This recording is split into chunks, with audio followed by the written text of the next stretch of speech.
redesign of a staple gun. A staple gun is a handheld tool used to push staples into various materials to fasten them together. A staple gun is used in numerous applications such as construction, carpentry, and arts and crafts.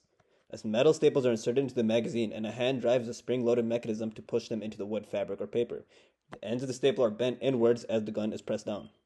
Here's our exploded CAD model of the staple gun. Here is the assembly CAD model of the staple gun. The handle is used to translate the force from the hand into the head screw. The head screw pushes the plunger up and down. The plunger drives the staple into the fabric. The rail magazine stores the staples, and the staple pusher pushes the staples along the rail magazines to the plunger. The staple gun market state as of 2022 was 1.45 billion, with a compounded annual growth rate projected between 2023 and 2029 of 3.13%. This should take us to 1.8 billion by 2029. As of now, our production volume is about 1 million per year. Primary customers are in construction firms, and this takes about 60% of the market. Secondary customers are hobbyists. Here's our fast diagram for the staple gun. The main function is to staple materials, but this can be divided into 6 different subfunctions. To eject the staples, you must guide the staple and apply the force correctly. To store the staples, they must be easy access, and they must feed the staples along the magazine to the plunger.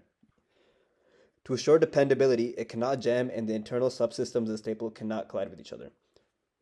To assure convenience for the user, it must be an easy-to-use product. To enhance product, you must also enhance the safety of the product as it is a dangerous product. And in order to please the senses, it must be a staple gun that is easy to use to the touch. Component mapping matrix. Here we are attributing different functions from the fast diagram to the various components in the assembly. As you can see, many of the assembly components are used to apply the dispensing force, which leaves room for improvement as we can combine these components into one. During our analysis, we evaluated 2 different assembly sequences based on several criteria. So over here with our first assembly sequence, we can follow the fishbone diagram from the bottom to the top.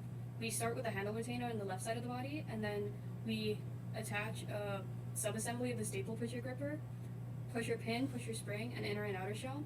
We then add the magazine stopper, outer rail, and inner rail. And then we add to it the 2 spacers, front jaw, driver blade, and plunger body. And then we add the handle trip pull, and then the 2 screws and the spring outer. And then finally, with the addition of the grip and the right side of the body, the product is done. With our second assembly sequence, we tried to separate some of the parts so that they could be in larger sub-assemblies together before assembling them together. So again, we start with the handle retainer on the left side of the body, but then we add the screws and the spring outer in the beginning rather than the end of the assembly sequence. We then add the handle and the trip pull, and then a large sub-assembly of the magazine stopper, outer rail, inner rail, staple pusher gripper, pusher pin, pusher spring, inner and outer shell, and then another smaller sub-assembly of the rubber spacer, main spacer, front jaw, driver blade, and plunger body. And then we add the grip and finally the right side of the body to finish the product assembly. So in comparing the 2 sequences, sequence 2 is slightly better. This is because it offers a more efficient approach to assembly, ensuring smoother workflows and faster production time. Thus, by optimizing the assembly process, we can enhance overall productivity and reduce manufacturing costs, which is why we'd rather go with sequence 2. Component mapping matrix. Here we are attributing different functions from the fast diagram to the various components in the assembly. As you can see, many of the assembly components are used to apply the dispensing force, which leaves room for improvement as we can combine these components into one. Bill of materials and cost estimation. The bill of materials has been organized by subsystem, and you can see the assembly time and total assembly costs on the right. Our total cost to make this is $657, which is about 50 to 70% of what the standard prices of staple guns are on the market, mechanical staple guns. We have divided the parts by functional importance and manufacturing cost. Low importance and low cost components include rubber spacers and main body spacers. High importance and high cost components include the handle and the magazine rail.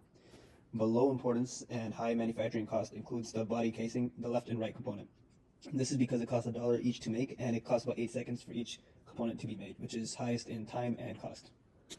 There are similar functions between customer groups who buy the staple gun, including staple storage, handling, durability, and ergonomics. The difference in functions comes in staple dispensing and trigger mechanism. The staple dispensing and trigger mechanisms are attributed to the modules for the driving spring and the trigger level. The rest include body casing, magazine, handle, feeding spring shaft, and safety lock, and feeding In our redesign efforts, we focused on improving the ergonomics and durability of the staple gun. One notable modification involved extending the length of the handle to provide better grip and comfort during use. Furthermore, it helps generate more force with less effort on a user's part.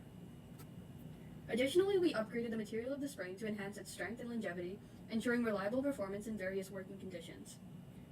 Despite these changes, we maintained consistency in geometry and dimensions of key components to ensure compatibility across different parts and during assembly. These design modifications aim to address user feedback, enhance product functionality, and improve overall customer satisfaction. Over here, with our product family architecture diagram, you can see that the assembly stays pretty much the same. We start with the right side of the body, then add the subassembly, the plunger subassembly, staple pusher and rail magazine assemblies, and then we add the handle, head screw subassembly, and finally the left side of the body to finish the product. In conclusion, our analysis and redesign efforts focused on enhancing functionality, improving safety, and ensuring cost efficiency.